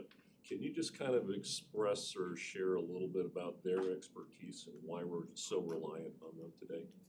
Sure, and it's been a pleasure to work with Dr. Lindy Morgan. She is their fairly new executive director. I believe she came on board last year. And my experience with Dr. Morgan is that she wants to be part of the solution. She wants to assist in whatever way that their expertise allows. And so they do a lot of work with birth to 5 work, and so much of this that you all have been talking about all of the things that we would want for every child to have during those very earliest years, so that they come to us ready to learn to read.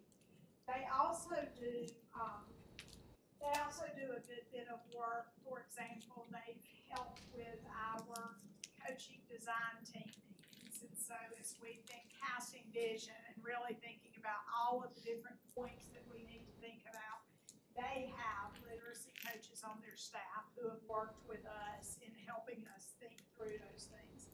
Obviously, with the psychometric review, they're based at a university, and so they have lots of people that they can leverage to help them with work. They sent out an inventory. I'm calling it an early literacy inventory because it's pretty extensive. It's gone out to every public school district in Georgia.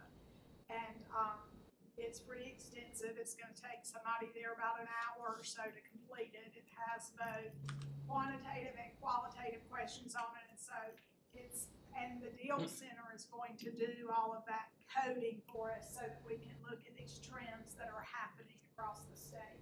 So they have the people with the expertise to do those kinds of things, and they've been very willing partners to help us with that. Does that answer your question? It does. I just wanted, generally, people need to hear about it, because, it really is a remarkable institution. They've been great partners. Can I ask Amy one more thing? You opened up, she opened up the thing with the Deal Center. And on that questionnaire that you were talking about, I know it's gonna ask about the screeners, what screeners are you using in your school? And it was gonna ask about, there were a couple, 4 or 5 things that she mentioned Friday when y'all presented and she presented. And she mentioned that about the Florida. And you can go on their website, Lisa's on that board, and she'll send you a link. You can go on that website and you can read all about the coaches there. But the 5 questions or 6, I know she's gonna help you map some of that. What were the other questions that are pertinent to what we're doing right now? There's actually more than 5 questions, but they really focus on those 4 components that are like within the K-3 space. Universal screeners, intervention plans, high-quality instructional materials, and professional learning. And so it really focuses on those 4 key components of the Georgia Early Literacy Act. And that survey is out right now, and it's ending, March 1st is the deadline for districts to submit. so when do you think we'll have a chance to see that and review it so that hopefully, and we're capable of, I mean, DOE I know can do this, we're capable of looking at those and determining which districts are using which screeners. You know, that can give us a good idea of what's going on within our districts as far as the screeners that they're using. Maybe we still need to do some further, have someone come and further discuss with us about the screeners and what these that are strong and moderate really have inside of them to make them more comparable or compatible or more desirable for districts that will answer the questions that are needed for characteristics of dyslexia and the reading deficiencies. Because I know, and I said this before, if you find one universal screener that does that, it does everything. You don't have to have a screener for dyslexia. You don't have to have a screener for reading. Something in there, but maybe someone can come and help us understand what's in these reliability, you know, all these components that are in these screeners, so we can have a better idea of what we're talking about as we move forward. And then that'll help, I think, with seeing what the districts are doing. One other question, is there a master plan for what the 4 things that DOE is talking about? And coaching is one of them, the master plan for coaching, where I know that it's like you build a house and you see this big picture, but we start out on the foundation. So in that foundation, and what our teacher of the year just said too, in our schools, they do have literacy coaches. They do have instructional coaches. There are coaches all over. We just need to know. And those aren't teachers. I mean, those aren't people that are in the classroom. Right. They are in more of a different. So those people that are what bucket of people, how many are in there that are in these 1,300 schools? How many people in those schools do we have, or these could be assigned as And there are questions in the inventory that's out right now that will help with that, because we have data here at the department that helps us a little bit with that. But even within a single school district, you might have a coach at 2 different schools and they have different roles and responsibilities. And so there are questions in that inventory so that we can get a better handle, because like I said, our plan includes leveraging those people that are already in place. And so, but we've got to get a good handle on where they are and who they are, so, and what kind of training they've had. Just to answer your question, the Deal Center report, again, was shared the other day, middle of March sometime. So What now? middle of March Oh, okay. is what we're expecting. And to answer, look at that, I mean, one of the processes of putting this all together is doing a gaps analysis. I mean, to find out what we have, what we don't have. I mean, that's, again, it's important to know what you do have to step off. I mean, a lot of, again, to Ms. Denty's thing, you may have a lot of people that are already in place. And so it would be unwise to start trying to fill something that we don't need to spend and look at how we're using resources. So that'll be part of the ongoing process. And as we know, the framework's there. We know how many people we're asking for. And now it's just finding out what's actually out in the field. Any other questions for Ms. Denty? I think we've probably warned her out. Great job, Amy. Thank you very much for the work you're doing. Thank you. I'm gonna close the presentation window now, and I'm gonna, do we have a agenda? All right. Give you a couple of minutes to, this is the agenda. I'm gonna give you a couple of minutes to review that, and then we'll move on.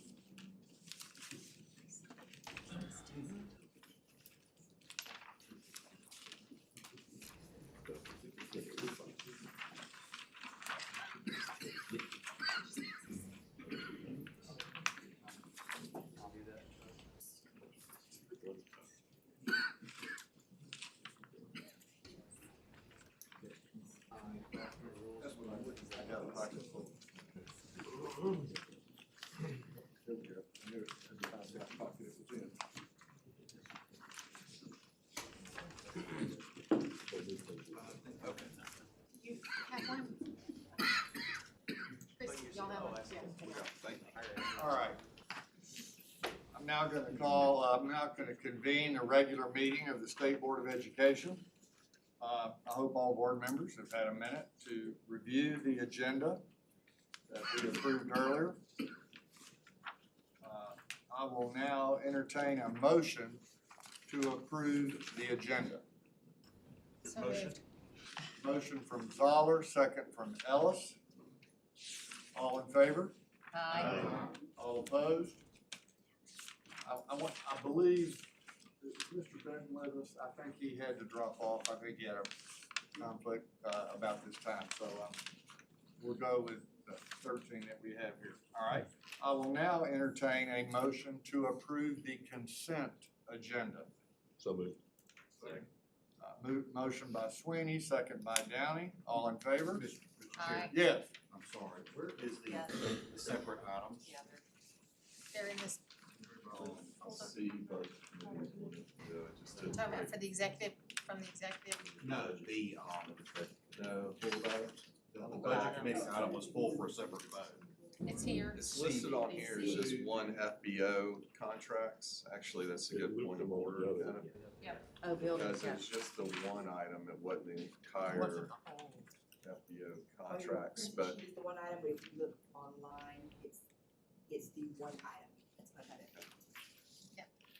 We need to clarify what it is. Consent. maybe that can be done as motion when we're doing it, just because You we do mean need for to. the one that we pulled off Yeah. of the budget list for a separate vote? Yeah, that can, I think When that you- can be done when you're- easily with an appropriate motion at that time, we can clarify. Mr. Chair, when you're, taking that item up, just reference that it is that one item. Which is the, communities and schools, is that right? No, Family Connection Partnership, right, thank you, that's right, okay. All right, we'll reference it when we get to that point in the, action items. Again, let's see. You had a Where was motion, I? you had a motion and a Oh, I had a second. motion and a second on approving the consent agenda. All in favor? Aye. All opposed? All right. Motion carries. Now, we have a budget committee item that needs to be pulled for a separate vote. And that item is Family Connection Partnerships. And, it's listed in the 50 to 250 contracts. I'll entertain a motion to approve this item. So moved. Mr. Ellis, Downey seconds. And I'm gonna ask for 3 votes. A vote to approve, vote to deny, and vote to, and a motion, if anybody wants to abstain, they can have the opportunity to do that. All in favor of approving this item, would you please signify by saying aye? Aye. Any abstentions? Abstain. We have 2 abstentions. Any opposed? You need to cite who abstained. Pardon me? You have to cite who abstained. Thank you. The abstention by, Vice Chair Petty and Mr. Valadares. Thank you. Any opposed to this motion? All right, the motion then carries. Rules Committee, we have a motion, from the Rules Committee, the universal screener list with a recommendation to reduce, and let me make sure, Mr. Rules Chair, I wanna make sure I get this right. Yes, sir. Yesterday, the discussion that they would recommend a motion to reduce the number of screeners on the list from 16 to 13 by removing the 3 at the bottom of the list that were rated in the weak category. Is that correct? Yes. Mr. Griffin, thank you. I'll entertain a motion to approve the universal screeners list as amended or as revised. I have a motion from Mr. Second. Griffin. I have a question. There's discussion, sir, hold on just one second, and then I need a second. Second. Second from Ms. Zoller, any discussion, Ms. Kennemore? Could you name the 3 so that it is, Okay, hold on. make sure that Does anybody have, yes, would you please? CBM, Patel Early Academic Survey, and Mind Play. All right, did everybody catch that? All right, those are the three that we'll remove from the list for the time being, all right? All in favor? Oh, I'm sorry, any other questions? So they rank them obviously weak, moderate, and Strong. strong. So we've got 8 strong, Right, 5 moderate, right, and 3 weak. correct. Okay. And we're voting to remove the 3 week. off This the this list.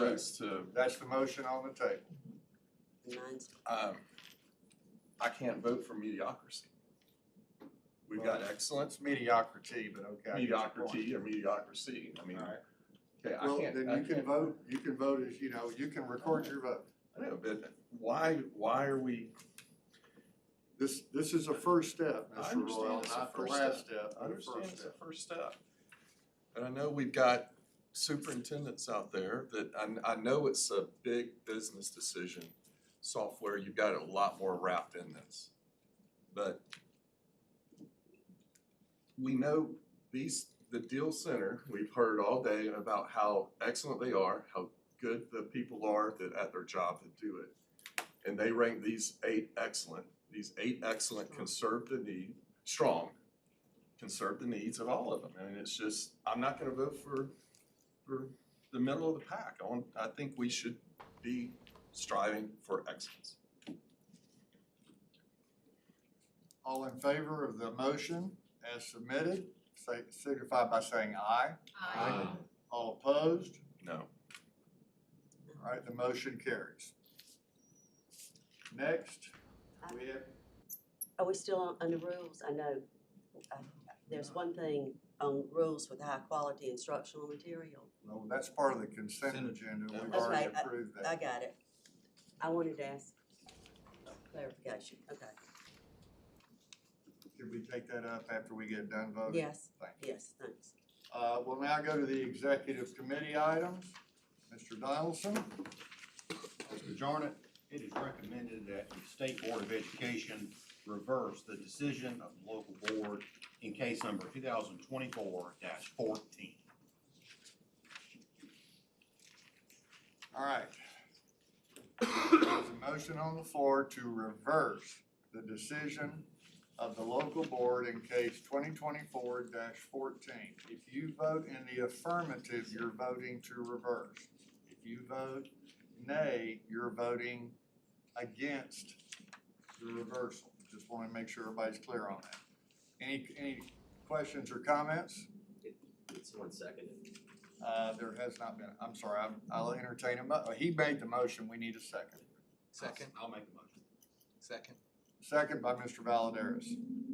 All in favor of the motion to reverse the decision signify by saying aye. Aye. All opposed? No. All right, we have 1 no vote. Motion carries. Yes, sir. Next case. It is recommended that the State Board of Education reverse the decision of the local board in case number 2024-15. Second. We have a motion and a second by Mr. Griffin. Again, we are voting to reverse the decision. All in favor of reversing the decision of the local boards, please signify by saying aye. Aye. All opposed? No. All right, we're gonna have to raise hands, so we're gonna, all right, let's go back up. All in favor of reversing the decision, vote by affirming the reverse of the decision, signify by raising your hand, please. 1, 2, 3, 4, 5, 6. All right. All in favor of opposing the motion to reverse the decision of the local board in this same case, signify by raising your hand. 1, 2, 3, 4, 5, 6, 7. All right, the motion to reverse has failed, which means we now need a second motion to affirm the decision on this case. Mr. Donaldson, would you make a motion? Mr. Chair, I'd like to offer a motion that recommends the State Board of Education affirm the decision of the local board in case number 2024-15. Second. We have a second by Mr. Swaney. All in favor of affirming the decision of the local board in case 2024-15, would you signify by raising your hand? 1, 2, 3, 4, 5, 6, 7, 8. All opposed to affirming the decision signify by raising your hand. 1, 2, 3, 4, 5. All right, the motion to affirm the decision of the local board carries.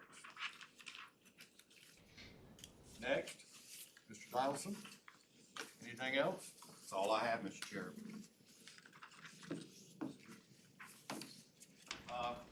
Are there any other business items before the board? I have a few announcements to make. And then I'll give everybody an opportunity to make some closing comments. First of all, again, I know that yesterday we recognized the leadership cohort here with the Georgia School Superintendents Association. By the time we got around to recognizing them, most of them had left and gone to another portion of their seminar. But, and I gave Dr. Jones a chance to have them all stand this morning. In that number is our current reigning Superintendent of the Year from Dublin City. So I just want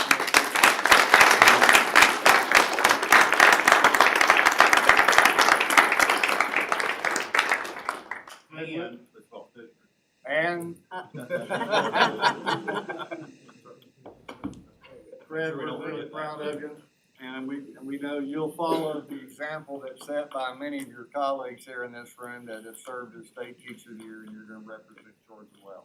Thank you. Thank you. While we're talking about superintendents, I'm gonna have to take a moment of personal privilege. We lost a real leader in Georgia, superintendent, recently, and I just want to take a moment to mourn the passing of one of my good friends, Molly Howard, who was a superintendent in Jefferson County. She passed away last week. The funeral was Monday of this week. You can't spend 5 minutes with Molly Howard and not come away a better person. And we're gonna miss her. And she was a great friend, a great mentor to me, and she provided unbelievable leadership, not just in Jefferson County, but in the whole CSRA and all over this state. Molly was a former state teacher of the year. She was a former national high school principal of the year. And look, and that only begins, that's just the top two of the list of accolades that had just really marked her entire career. She's been a tireless advocate for kids, and I'm gonna miss her. We have a task force that I need to appoint. I've asked for a accreditation bill task force. We have a Senate Bill 204 that calls on the state board to develop some standards for accreditation agencies. I've asked Ms. Petty to chair that task force, and given their previous service on a local board, I've asked Frank Griffin, Jason Downey, and Scott Swaney to work with her to bring us some recommendations for some rulemaking and some criteria for the accreditation process. And I wanted to make sure that the rest of the board was aware of that. I also want to make sure that it's on the record that we are taking this up. I know we have guests from Cognia and occasionally from the Georgia Accrediting Commission that visit and are at our meetings. But I also want the public to know and the rest of the board to know that we're going to work on designing some evaluation standards for accreditation agencies. These last few are just making sure the rest of the board, Matt Donaldson has been appointed on the National Association of State Boards of Education. It's my understanding that you've been selected to be the tell me what the exact title is. The Southern Area Director. You're the Southern Area Director that reports to the National Association of State Boards of Education, is that correct? Right, the district represents the 19 southern states. 19 southern states, and how long is your term? 2 years. 2 years. Congratulations Thank for you. doing that. Jason, Mr. Downey, is also gonna serve as a panelist on a, tell me a little bit more about it. I know it's on dyslexia. It's next, the 28th. Wednesday? Yeah, it's next Wednesday. I'm with you, man. Yeah, I got you. we were Be talking there. about this, and so there was a panel that Mr. Sweeney and I served on at the NASB conference in San Diego, where we discussed the efforts in our individual states, and we were on the panel with some other people. Former superintendent of Oklahoma was on the panel as well, but essentially it's a continuation of that, where I think what I hope to convey to the people that are watching the panel is what we as a state board can do to liaise with, and I've said this many times with our state legislators, so that we can give them input. We can continue to work as a team on these literacy efforts and dyslexia efforts that have been ongoing. And so it's sort of a continuation of the panel that Mr. Sweeney and I were on. It's via Zoom, so it's not live. I don't get to fly anywhere cool this time, but I'm looking forward to it. It's next week, what time? At 4 o'clock. Kenneth is my handler here. Yeah. So the audience for this is, so in 2021, NASB established an early literacy work group, which I got to be a part of, that I'm still a part of. So the audience for this has been studying early literacy in different states for a number of years, and so you'll have a captive audience that's looking for more solutions in different states. And then Georgia and I believe, is it New Georgia and Nebraska are highlighted this? Yeah. So that's exciting for, I mean, in perfect timing for them to highlight what's going on here now. Great. And I think I'll grab the recording and share it with them. Please do. Please don't. Is this video or just audio? I really need to know. You can always turn off the camera. Oh, no. But thank you, Jason, for representing the board on that panel. And having done this panel with Jason, I can tell you that there is keen interest in people watching what Georgia is doing. Ms. Petty, it's my understanding that you're headed to Washington DC for a legislative trip in the near future. I appreciate the work you're gonna do up there, and I thank you for representing the state board on that. We kind of jumped over this, but I do wanna we've talked a lot about the Deal Center, and I do wanna recognize Ms. Kennemore's service as a board member on the Nathan Deal Center, and I thank you for that service. Sandra Duncan deals. Thank you. I won't make that mistake again. Okay, I will make sure. And finally, I wanna, since we have a full house today, I wanna make sure that, again, that we recognize our great Teacher of the Year, Christy Todd, as one of the 4 national finalists for National Teacher of the Year. And again, tell us what your schedule is for this between now and the end of the school year. So I leave Sunday and I go to Washington DC for my interview. So I'm there Sunday and come back Wednesday, and then they will announce in April. We don't know the date because it depends on the president's schedule. So we'll find that out at some point in April. Awesome. We're very proud of you.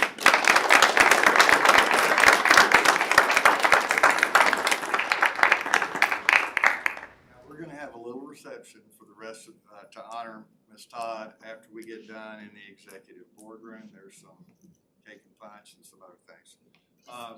That's all I have. Any comments, Ms. Zoller? Yeah, one more thing. I think all of you may have remembered Pastor Rod Huey, who came and gave inspiration for us last November, and he is currently in ICU in Emory Midtown with complications from several problems, cancer and other things, but he is in very serious condition as his family's asking for prayers, and he gave such a wonderful inspiration for us. He's one of our local churches. He was head of the Independent Black Pastors Association in North Georgia, and just did a wonderful job when he came, but just his family's asking for prayers.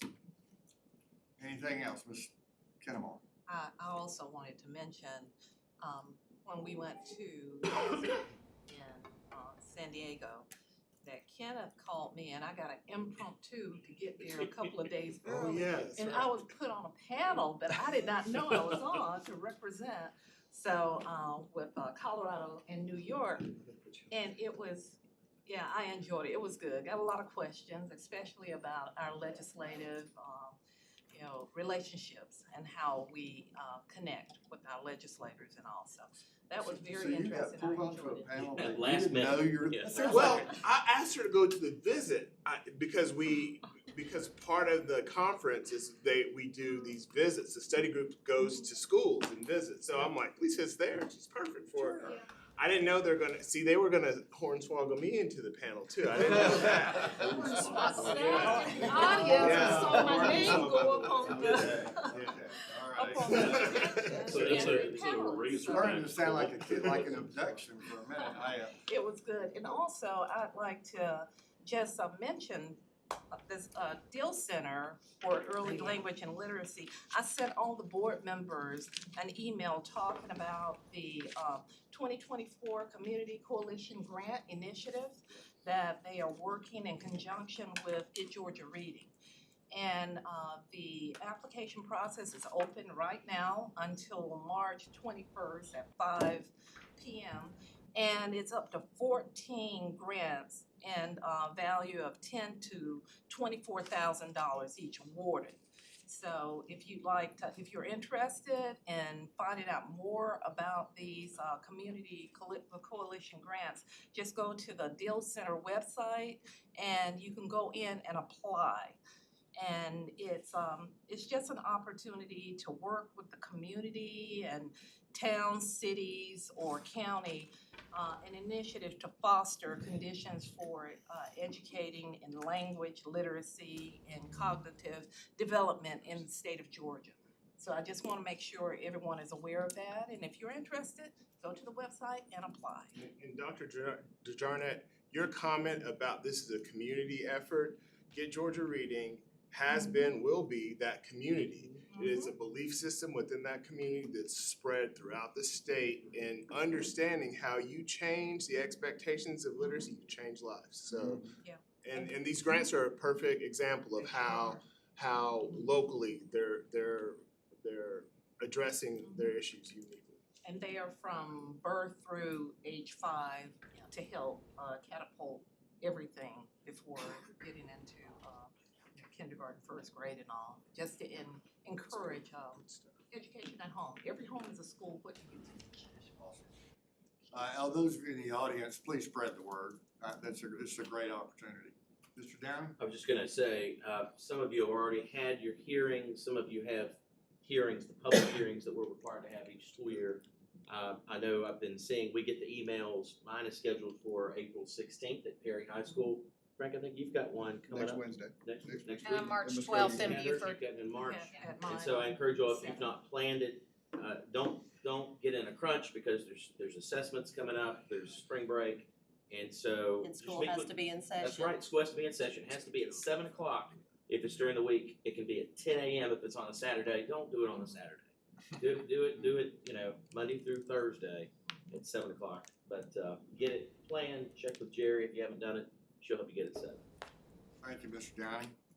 Any comments for the good of the order? If not, Just one real quick, I just returned, I went to a education summit, and one of the most fascinating presentations had to do with AI and its impact in education. The Gale, what are you talking about? No, it's Oh, a different, and one of the things that was really, really interesting was 3 individuals that were participating in a meeting, and it was a virtual meeting. And then the 4th person who was in that meeting was 100% AI generated, and none of the 3 people knew or could tell that the other party was AI generated. That's right. I think at some point in time, it might be very, very interesting to have an individual come and make a presentation about AI and the impacts and the proposed impacts on education. So just food for thought. certainly take that up. Mr. Smith from Georgia Partnership, did I see you carrying some boxes in? Do you have some more copies of the top 10 list back there? I could get some for you. That was actually for my colleague Claire behind me. He has a meeting in Savannah this, Didn't want you to have to carry them out. we only have a couple hundred left. We've already distributed over almost 1,500 copies in 2 months, so. Great. Thank you. I'll now entertain a motion to adjourn. Second. All in favor? All opposed? We are adjourned. Guys,